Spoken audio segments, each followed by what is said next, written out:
Hello, this is News Pulse on UATV. I'm Henry Keane. Thank you so very much for joining and welcome to the show. Today in the episode, Trump's team is hearing us. Tomorrow will be no less active, says President Zelenskyy. There will be no longer any trace of sovereignty there. That's how Russia is reacting to the peace plan.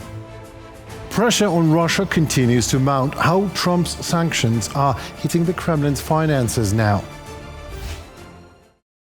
Ukraine and the United States have unveiled an updated version of a peace frame agreement released just after the talks in Geneva. The discussions between the American and Ukrainian delegations on the initial US peace proposal were now described as constructive, focused and respectful, underscoring the shared commitment to achieving a just and lasting peace. Both countries are now set to ramp up their efforts with plans to intensify work on joint proposals in the coming days. They reaffirmed that any future agreement must fully uphold Ukraine's sovereignty and deliver a sustainable and just peace. Final decisions under this framework will be made by the presidents of Ukraine and the United States. Both sides reiterated their readiness to continue working together to secure a peace that ensures Ukraine's security, stability, and reconstruction. From the joint statement on United States-Ukraine meeting on the White House website. There signals President Trump's team is hearing us. Tomorrow will be no less active. Ukraine is intensifying its diplomatic efforts to bring the war to a close, and this was announced by the President Zelenskyy himself in his regular address to the nation. He noted also that Kyiv is engaged in direct talks with US representatives, stressing that he sees that Ukraine's interests are being firmly protected. It is important to ensure that the steps toward ending the war are effective and that everything is workable. Ukraine has never wanted this war, and we will never be an obstacle to peace. Diplomacy has been reinvigorated, and that's good. Very good. We expect that the outcome will be the right steps. The first priority is a reliable peace, guaranteed security, respect for our people, respect for everyone who gave their life defending Ukraine against Russian aggression.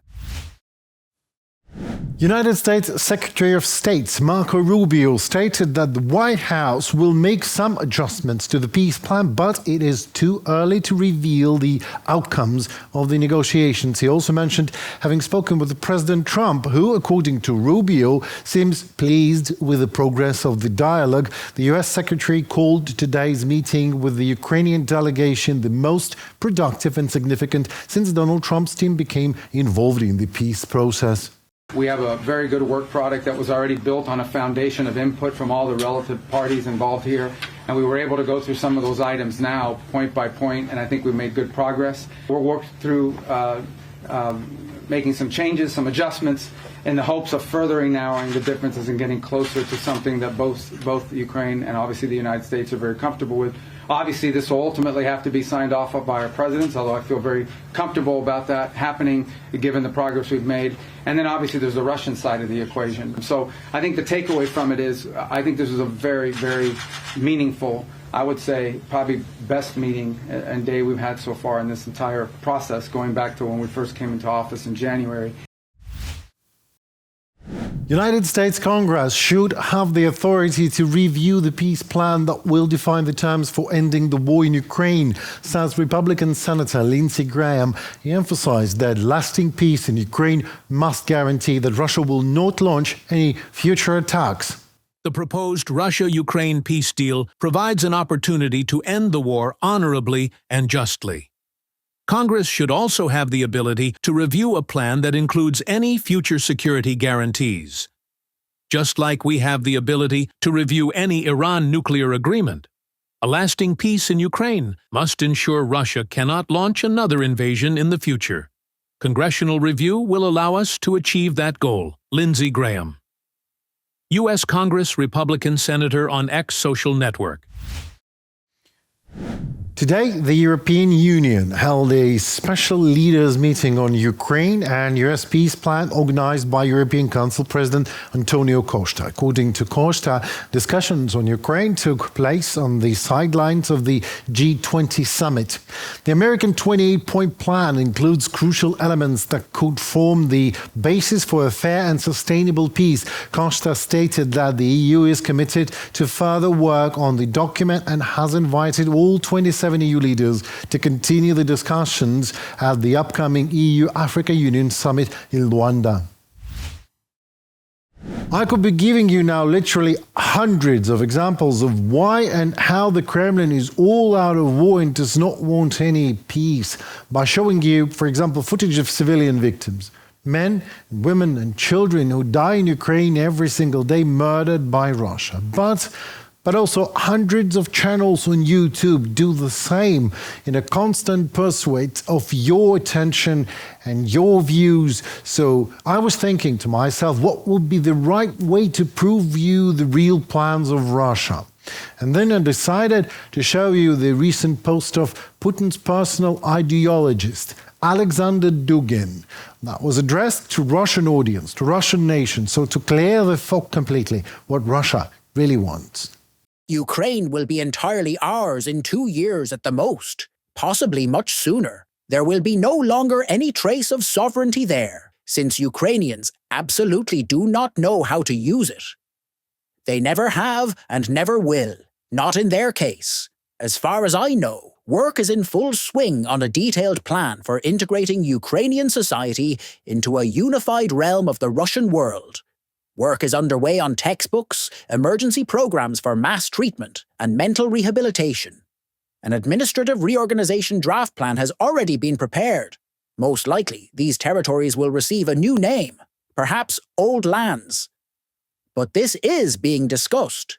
There is no consensus on preserving or abolishing the Russophobic dialect of a language spoken by the Nazis. I am in favor of partially preserving it, but not everyone supports this. We are taking this matter very seriously, deliberately and thoroughly. This is not propaganda, but a goal of a major long-term work. Alexander Dugin, Russian hegemony ideologist. So let me sum that up for you. All of Ukraine in 2 years, no sovereignty, all Russia. No Ukrainian language, Russian language. No such even name, Ukraine. It's the old lands of Russia, of course. And of course, no more Ukrainians, as we all are Nazis and all must be destroyed. Well, what can I say? Nazi ideologist Joseph Goebbels would have approved Putin's ideologist Dugin plans in all of the above mentioned. And Putin's Dugin's plan is being implemented right now while the points of peace plan were being discussed in Geneva, Switzerland. Kharkiv in Ukraine was shelled. Around 20 explosions rocked the city. According to preliminary reports, at least 4 people have been killed and 13 more injured after a devastating Russian drone strike on Kharkiv last evening. More than a dozen explosions were heard in the city. Fires erupted across various areas. Amongst the injured are a 12-year-old boy and 11-year-old girl, private homes, high-rise buildings and enterprises and civilian infrastructure have been severely damaged.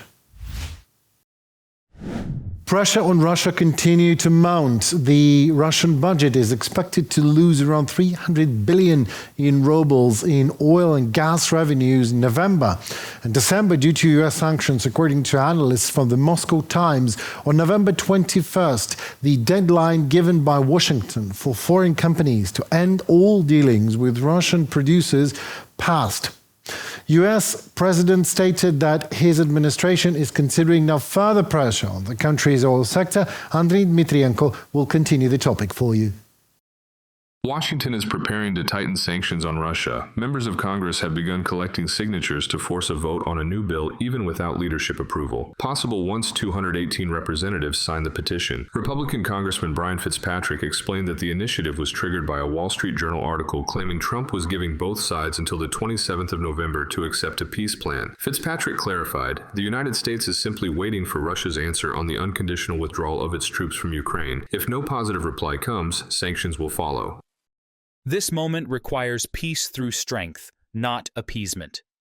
We have officially notified both the Clerk of the House and House leadership of our discharge petition to force a vote on crushing Russian sanctions immediately upon our return.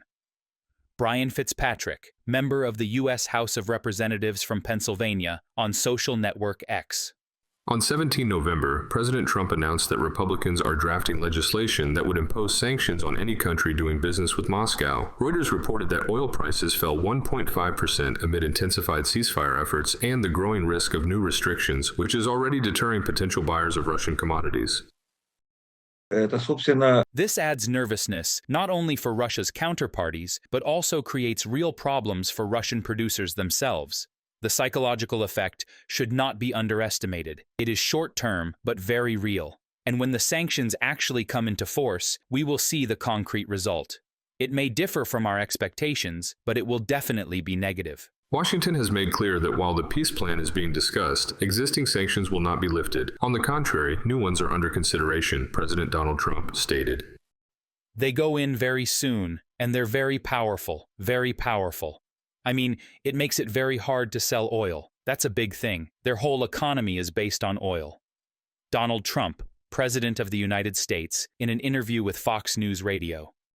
On 21st November, the latest U.S. sanctions package targeting Lukoil, Rosneft, and their subsidiaries entered into force. Many Indian and Chinese companies have already begun cutting purchases of Russian oil. Analysts say Russia's tanker fleet risks being left at sea with no buyers. Figures from analytics firm Kepler suggest that close to 48 million barrels of Rosneft and Lukoil crude, mostly Urals and ESPO grades, are currently in transit or beginning to load. That includes roughly 50 tankers pointing toward China and India, but also others without destinations or aiming for smaller ports, scattered from the Baltic to the South China Sea as intermediaries distance themselves from the trade. From a Bloomberg publication. Intensifying pressure on Russia's energy sector threatens bankruptcy for private players in the industry. State-owned giants like Rosneft will continue to be propped up from the federal budget despite losses, but experts believe the privately owned oil giant Lukoil is at genuine risk of collapse. Lukoil had expanded abroad. It was probably the most integrated Russian company into European and American markets, deriving roughly 30% of its revenue from foreign assets. Everything was going well. Now all of that has to be sold urgently, most likely at a heavy discount, meaning large financial losses. Because of the U.S. sanctions, economists estimate the Russian budget could lose around 300 billion rubles in oil revenue just for November and December. Russia's finance ministry is now forecasting an annual budget deficit of 5.7 trillion rubles, 5 times higher than originally planned at the start of 2025. Unable to earn war profits from energy exports, the Kremlin has already begun raising domestic taxes and tightening revenue collection inside the country, reported by Andriy Dimitrenko, UATV News. Well, that seems to be it for today. We'll see what happens tomorrow. We'll definitely inform you. We are UATV. I am Henry Keenan. Please don't forget to subscribe, and thank you so very much for being a staunch Ukraine supporter. See you. Goodbye.